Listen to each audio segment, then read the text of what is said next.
Welcome to myQ Community. This video will give you an overview of the Activity tab in the myQ Community web portal.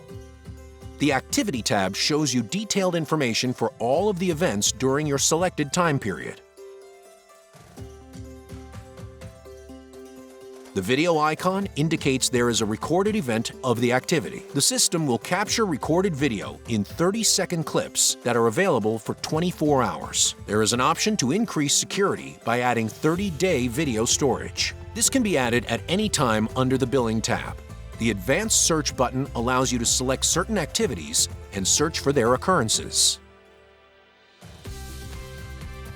You can narrow the search by specific users, doors or entrances, credential type, or credential number. The Journals tab is a record of every edit made within the myQ Community web portal and by whom.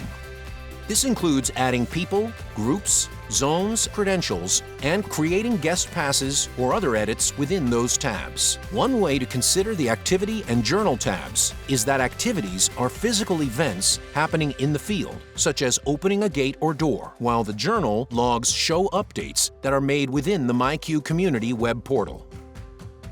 For further information, speak with your Customer Success Manager or visit our support website. Thank you for choosing LiftMaster, powered by myQ.